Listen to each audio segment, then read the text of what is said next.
Bonjour frères et sœurs, je m'appelle Charlotte Eyan. Je vais vous parler de ce que le Seigneur m'a permis de voir concernant le réveil dans cette nation.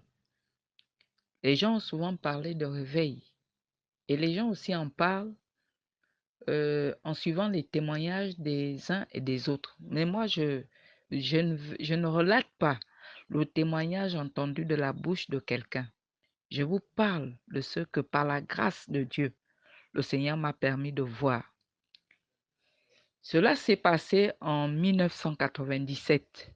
J'étais au département des jeunes à l'église Béthanie d'Oyem. C'est étant membre du département jeunesse que le Seigneur m'a montré au cours d'une vision, au cours d'un rêve qui a duré presque toute la nuit, le réveil qui va avoir lieu dans cette nation. Dans ce rêve, je me tenais à l'église Béthanie de Libreville. C'était l'ancien hangar. Nous étions en semaine. C'était une réunion de semaine à l'église Béthanie de Libreville. Et au cours de cette réunion de semaine, je suis allée pour être enseignée comme d'habitude et je me suis mise au fond de la salle, au fond du hangar. Et vers la fin de l'enseignement, j'ai vu quelque chose d'extraordinaire. Étant au fond, pour ceux qui connaissent l'ancien temple de Béthanie, ce grand hangar, il m'était permis de voir tout ce qui se faisait à l'estrade, vers le bout de l'église. Et depuis le fond, le Seigneur, à la fin de l'enseignement, je parle du rêve dans lequel je me tenais, à la fin de l'enseignement, je pouvais voir les différents anciens de Béthanie. Ils étaient nombreux. C'était à l'époque le pasteur Gaspard, tous les pasteurs, tous ceux qui géraient l'église de Béthanie que nous connaissions à l'époque. Ils étaient nombreux à cette réunion. Et à la fin, vers la fin, avant la fin de l'enseignement, il s'est passé quelque chose d'extraordinaire. Depuis le fond de la salle, je pouvais voir et entendre une immense voix, comme celle que l'on décrit venant des grandes eaux. Une voix qui s'adressait aux responsables de Béthanie de l'époque. Et la voix disait, je vais maintenant déplacer le chandelier. La voix disait avec autorité, je vais maintenant déplacer le chandelier. La voix s'adressait aux responsables de Béthanie. La voix s'adressait à toute l'église de Béthanie. Elle disait, je vais maintenant déplacer le chandelier. Et comme en un clin d'œil, j'ai vu une sorte de chandelier qui était déplacé. Un chandelier nouveau qui venait, qui était arraché des mains de l'église de Béthanie de l'époque. Je parle de 1997. J'avais l'impression que la personne qui parlait avec une voix autoritaire prenait ce chandelier des mains des responsables de l'église de Béthanie à l'époque et donnait et confiait ce chandelier à une autre église. Mais chose extraordinaire, l'église dans laquelle j'appartenais en 1997, dans mon rêve, était cette église que nous connaissions, ce Béthanie qui a fait de grandes choses, qui a apporté le réveil dans cette nation. Cette église Béthanie qui avait un grand nom, cette église Béthanie qui a fait des choses que nous connaissons tous. Je parle du rêve sur le plan du réveil. Et j'étais étonnée d'entendre quelqu'un avec une très grande autorité s'imposer dans l'église, dire qu'il allait déplacer le chandelier. Et tout le monde était comme omnibulé, comme hypnotisé par cette voix. Et le changement s'est fait en un clin d'œil. Le chandelier a été donné, il a été comme arraché et donné à une autre assemblée. Mais chose curieuse, mes frères et sœurs, chose curieuse, cette église n'avait rien de semblable à cette église, à l'image de Béthanie que nous avions.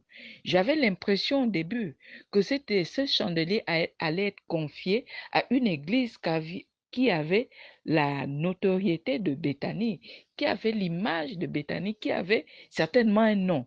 Mais chose curieuse, cette église n'avait pas de nom. Elle n'avait rien. Elle n'avait rien qui pouvait attirer le regard. C'était ce genre d'église que nous méprisons. Cette église qui ne brille pas, cette église qui n'a pas un grand nom, qui n'est pas dirigée par un grand leader, qui doit être respecté, qui peut être respecté.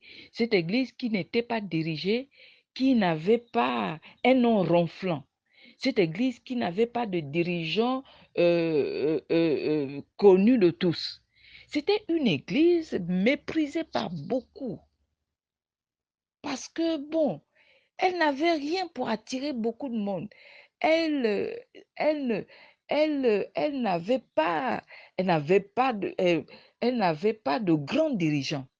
Il y avait rien de scintillant dans cette église. La particularité dans mon rêve qu'avait cette église n'attirait aucun regard. Cette église était même méprisée de beaucoup. C'était vraiment la particularité. Et c'est ce qui m'étonnait. Comment le Seigneur pouvait confier le chandelier à cette église qui n'attirait aucun regard, qui avait même le mépris de beaucoup.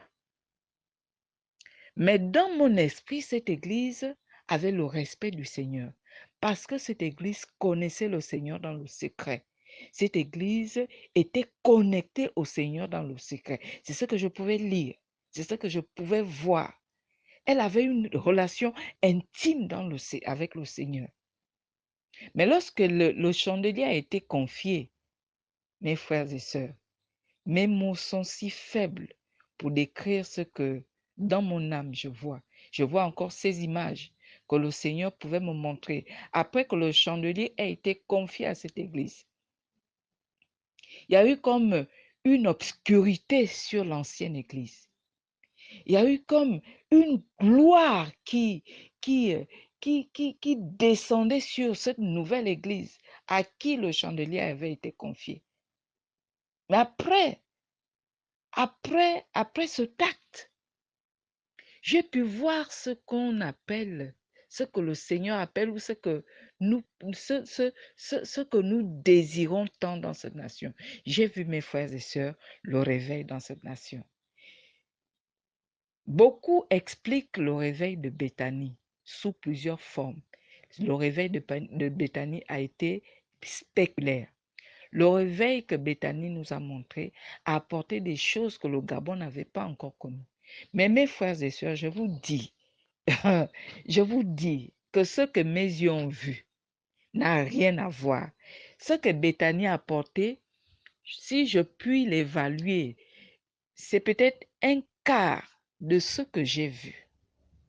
J'ai vu des guérisons extraordinaires, je ne veux pas dire spectaculaires.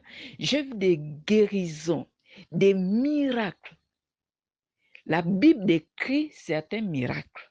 La Bible nous parle de ce que Paul pouvait faire. La Bible nous dit que Pierre, l'homme de Pierre, guérissait les malades. Mais ce que j'ai vu était plus que ce que Pierre pouvait faire. Je vous assure, mes frères et sœurs, je ne mens pas. J'ai vu une puissance inexprimable. Je vous dis que le Seigneur est sur le point de déverser sur cette nation un réveil inédit, un réveil innommable. Je n'ai pas de mots pour dire la qualité des miracles. J'ai vu des aveugles voir, j'ai vu des boiteux marcher, j'ai vu des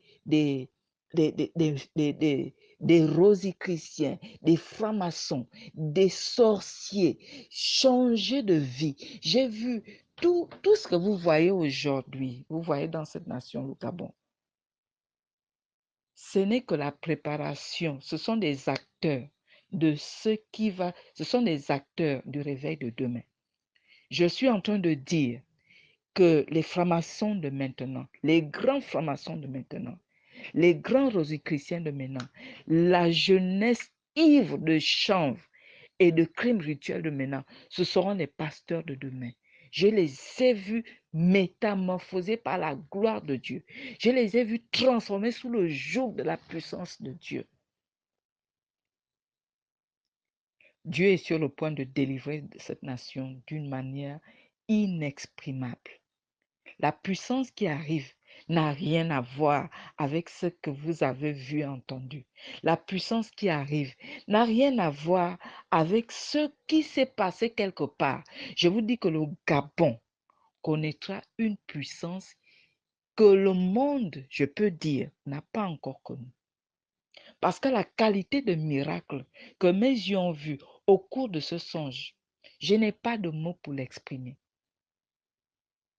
L'homme de Pierre guérissait les malades. Mais dans ce songe, j'ai vu plus que l'homme de Pierre, des mains qui poussaient, la résurrection des morts. Ça c'était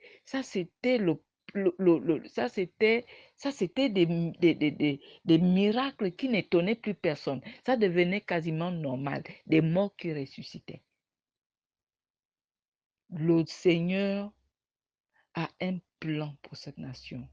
Pour ceux qui dorment encore, réveillons-nous. Réveillons-nous pour que nous soyons acteurs de ces choses. Nous ne verrons pas, cette génération ne passera pas sans avoir vu ce qui va se passer. Le réveil dont les gens parlent est une réalité. Le Seigneur prend soin de le montrer à plusieurs personnes. Je me demande encore jusqu'à aujourd'hui pourquoi le Seigneur a choisi une personne aussi moindre que moi pour me montrer ces choses. Si je pouvais mettre ces choses sur un film, sur DVD, pour vous les montrer, vous seriez à genoux. Vous seriez face contre terre. Cela témoigne de l'amour que le Seigneur a pour cette nation. Cela témoigne de la grandeur des choses que le Seigneur a préparées pour cette nation. Cela ne dépend même pas de ce que nous pensons. Cela ne dépend même pas de ce que nous voulons, mais cela dépend de ce qu'il a programmé. Ce sont des choses qui sont déjà programmées, qui sont sur le point de s'accomplir. Le Seigneur aime cette nation, le Gabon. Et le réveil qui arrive est inexprimable et d'une puissance que je ne puis décrire. Dieu nous aime. Dieu aime cette nation. Ne condamnez pas les rosicruciens parce que ce sont les pasteurs de demain. Ne les condamnez pas, ne condamnez pas les sorciers. Ils vont confesser Jésus sous la puissance du Très-Haut. C'est sa main qui fera ces choses. C'est son amour qui les attirera. Lorsque ces choses arriveront, il n'y aura pas de résistants. Lorsque ces choses arriveront, il n'y a pas de raisonnement. Il n'y a pas lieu de raisonner lorsque la puissance de Dieu t'atteint. Je pleure lorsque je regarde ces jeunes dépravés. Je sais que de la même manière que le diable utilise la jeunesse aujourd'hui, c'est de cette même manière que le Seigneur va les utiliser, voire même encore plus. Voire même encore. De la manière dont vous voyez la jeunesse dépravée aujourd'hui, la gloire de Dieu sera 3 fois plus grande dans leur vie. Je pleure beaucoup pour cette jeunesse parce que le Seigneur m'a montré ce qu'il est sur le point de faire avec elle. Merci de m'avoir écouté. Que Dieu vous bénisse. Amen.